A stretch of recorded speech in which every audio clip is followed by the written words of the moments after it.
13 मार्च 2026 पंजाब के बरनाला जिले में 66 साल के एक बुजुर्ग सुबह से लाइन में खड़े थे, बस एक गैस सिलेंडर के लिए। धूप तेज थी, लाइन लंबी थी, घंटों बीत गए और फिर अचानक वहीं गिर पड़ कार्डियक अरेस्ट और लाइन में खड़े खड़े उनकी मौत हो गई, सिर्फ एक एलपीजी सिलेंडर के लिए। अब आप सोचिए, क्या सच में देश में इतनी बड़ी गैस की समस्या है या फिर कुछ और ही चल रहा है? क्योंकि उस दिन सोशल मीडिया पर एक अजीब चीज दिखने लगी। सैकड़ों लोग एक जैसी पोस्ट कर रहे थे, मेरा सिलेंडर 1 घंटे में डिलीवर हो गया, कोई शॉर्टेज नहीं है। सेम टाइम सेम शब्द, जैसे कुछ कॉपी पेस्ट हो। एक तरफ लोग लाइन में खड़े हैं और दूसरी तरफ इंटरनेट पर सब कुछ नॉर्मल दिखाया जा रहा है। आखिर सच्चाई क्या है? चलिए समझते हैं पूरी एलपीजी क्राइसिस को, ग्राउंड लेवल से लेकर ग्लोबल लेवल तक। सबसे पहले ग्राउंड रियलिटी। देश के कई शहरों में लोगों को गैस एजेंसी के बाहर घंटों लाइन में खड़ा रहना पड़ रहा है। बुकिंग के बाद भी 3 से 7 दिन तक इंतजार करना पड़ रहा है। कुछ जगह तो हालात इतने खराब है कि लोग खुद एजेंसी जाकर सिलेंडर लेने के लिए मजबूर हैं। और जहां भीड़ होती है वहां गड़बड़ी शुरू हो जाती है। Black marketing.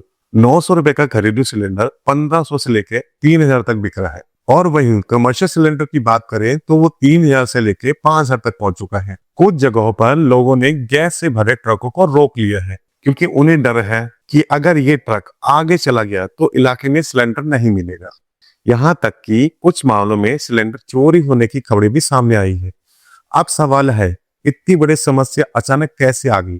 इसका जवाब मिलता है भारत से हजारों किलोमीटर दूर एक छोटे से समुद्री रास्ते में, जिसे स्टेट ऑफ हॉर्मुज कहा जाता है। यह सिर्फ एक रास्ता नहीं है, यह दुनिया की एनर्जी सप्लाई की लाइफलाइन है। दुनिया का लगभग 20% तेल और गैस इसी रास्ते से गुजरता है और भारत अपनी जरूरत का बड़ा हिस्सा इसी रास्ते से इंपोर्ट करता है। भारत हर साल लगभग 3 करोड़ मीट्रिक टन एलपीजी इस्तेमाल करता है, जिसमें से करीब 60% बाहर से आता है और इस इंपोर्ट का बड़ा हिस्सा इसी रास्ते पर निर्भर है।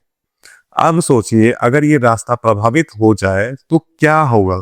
यही अभी हो रहा है। मिडिल ईस्ट में बढ़ते तनाव की वजह से शिपिंग रिस्क बढ़ गया है, इंश्योरेंस महंगा हो गया है और कई जहाज देरी से पहुंच रहे हैं। इसका सीधा असर भारत की सप्लाई पर पड़ रहा है। अब इस बीच में एक और दिलचस्प चीज सामने आती है। ग्राउंड लेवल पर लोग परेशान हैं, लेकिन आधिकारिक तौर पे कहा जा रहा है कि कोई शॉर्टेज नहीं है। अगर शॉर्टेज नहीं है तो फिर दाम क्यों बढ़ रहे हैं, डिलीवरी लेट क्यों हो रही है और रेशनिंग जैसी चीजें क्यों दिख रही है? यही वो सवाल है जो पूरी स्थिति को और गंभीर बनाते हैं। अब बात करते हैं असर की। यह सिर्फ गैस तक सीमित नहीं है, पेट्रोल और डीजल के दाम भी बढ़ रहे हैं। पेट्रोल और डीजल के दाम बढ़ने से ट्रांसपोर्ट महंगा हो रहा है और इसका असर हर आदमी की जेब पर पड़ रहा है। रेस्टोरेंट, छोटे छोटे ढाबे और फूड डिलीवरी ऐप, सब पर इसका असर पड़ रहा है। सबसे ज्यादा असर तो ग्रामीण इलाकों में दिख रहा है, जहां लोग गैस भरवाने में सक्षम नहीं हैं, तो वो लोग वापस लकड़ी और चूल्हे पर खाना बना रहे हैं।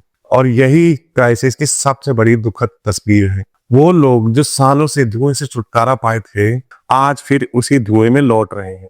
अब सबसे जरूरी सवाल, यह स्थिति कब तक चलेगी? इसके 3 संभावित रास्ते हैं। पहला, अगर वैश्विक तनाव कम हो जाता है तो सप्लाई धीरे धीरे सामान्य हो सकती है। दूसरा, अगर भारत दूसरे देशों से सप्लाई बढ़ाता है तो कुछ राहत मिल सकती है, लेकिन इसमें भी समय लगेगा। अगर स्थिति और भी बिगड़ती है तो ये संकट और गहरा हो सकता है। तो ऐसे में आम आदमी क्या कर सकता है? सबसे पहले, पैनिक में आकर ज्यादा बुकिंग ना करें, जरूरत से ज्यादा स्टॉक ना करें। दूसरा, अगर संभव हो तो इंडक्शन या वैकल्पिक विकल्प तैयार रखें। और तीसरा, अगर कहीं ब्लैक मार्केटिंग दिखे तो शिकायत जरूर करें, क्योंकि संकट के समय सबसे ज्यादा जरूरी है जिम्मेदारी और समझदारी। लेकिन सबसे बड़ा सवाल अभी भी वही है कि क्या हम भविष्य के लिए तैयार हैं या फिर हर बार ऐसी संकट का सामना करते रहेंगे? आप अपने इलाके की स्थिति हमें कमेंट में जरूर बताएं, क्योंकि असली सच्चाई हमेशा ग्राउंड पर ही दिखती है।